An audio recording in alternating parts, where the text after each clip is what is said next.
Ryu Seong-min from the Republic of Korea on diagnosis on foot deformity with automated landmark identification using a cascade convolutional neural network on foot standing lateral radiographs.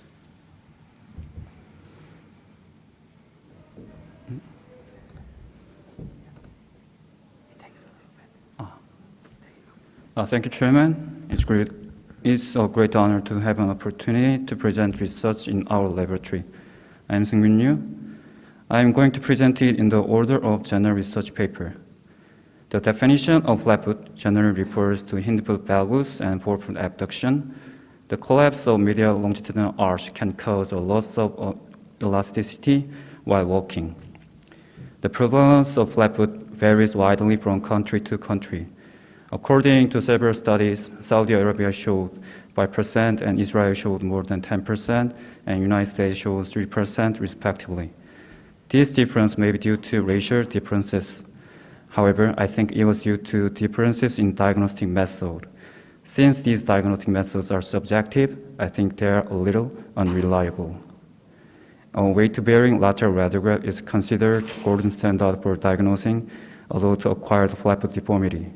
There are three widely used angles for diagnosing flatfoot. These angles indirectly measure the major axis of smaller bones by drawing an auxiliary line using the mouse from the PAX system. So how should we measure the real major axis of these bones? According to a study published in 2019, there were 6 methods to measure the declination of talus, 5 ways to measure the declination of first metatarsal bone, and 4 ways to measure the calcaneal inclination. Like this, there are various methods to measure the deformity of the foot. According to a study published in 2018, even if one method was determined, the ICC of calcaneal pitch was 0.7 to 0.9, and that of talus metatarsal angle was 0.5 to 0.8. This paper published this year by our laboratory. In order to detect landmarks in cephalometric images using dentistry, we use method of cascade CNN. As a result, the difference from the ground truth averaged 0.79 millimeter, similar to the performance by an orthodontist, which was 0.8 millimeter. The cascade CNN proceeds in 2 stages.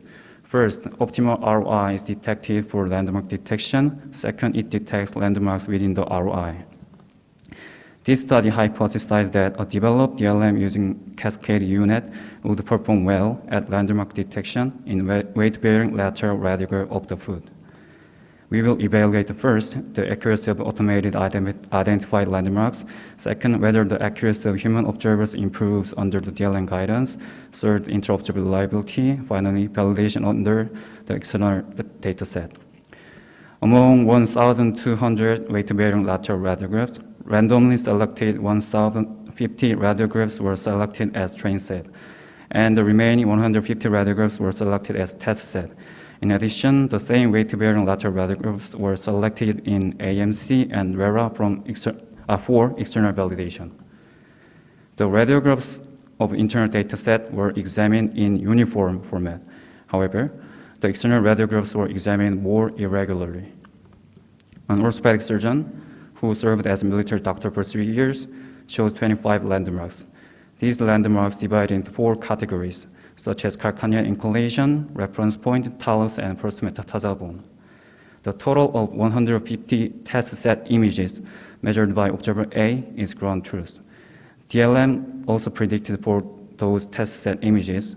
The orthopedic fellow, observer B, is also measured, and general physician observer GP is also measured.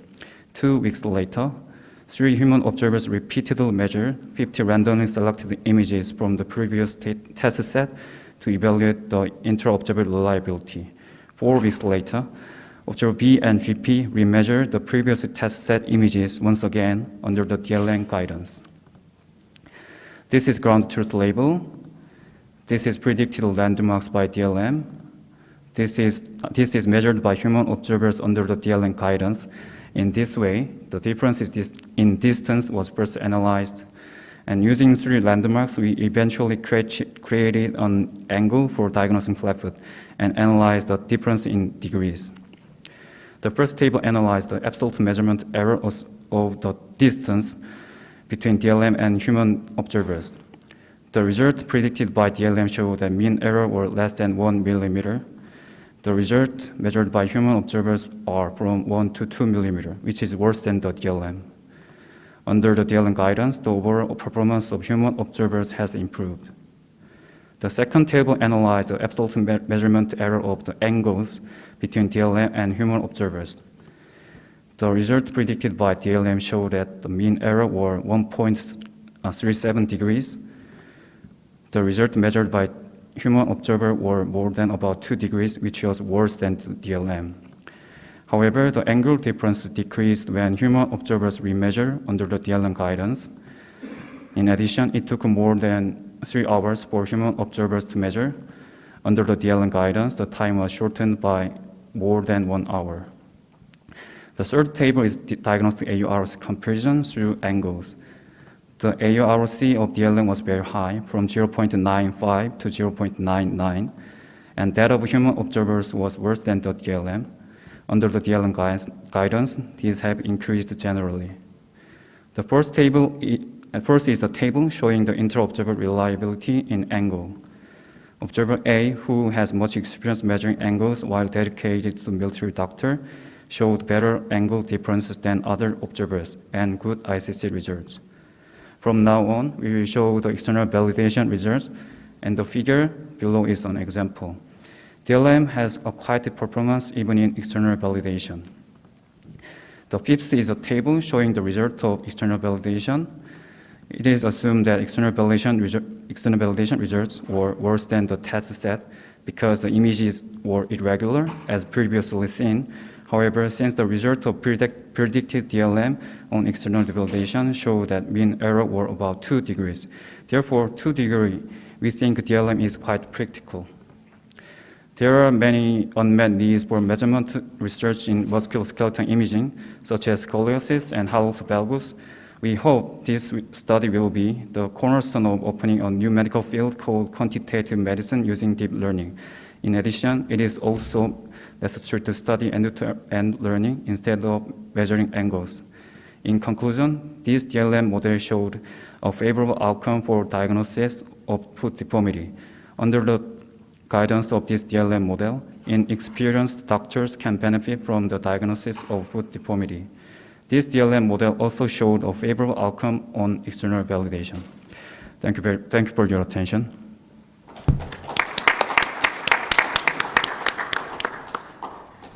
Thank you very much. This is a great refresher as well for all these different angles that can be measured in the foot. Maybe while you think about questions, who's actually measuring these ankle angles in practice? And so let's say if you read x-rays, are the radiologists reading them? Raise your hand.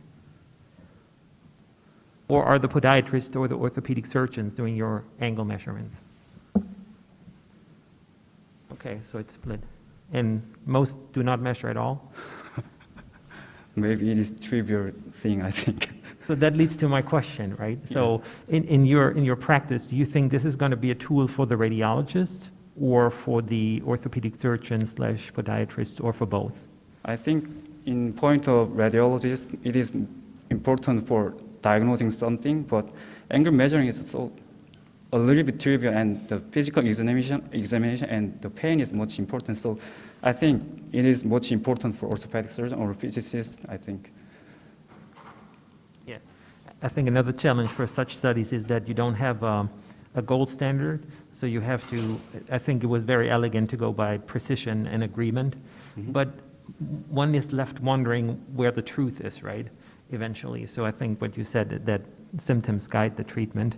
But we had this discussion as well, and we agreed that the podiatrists and the orthopedic surgeons measure when they need the measurements, which takes a lot of workload off the radiologist. But I think this could be a fantastic tool.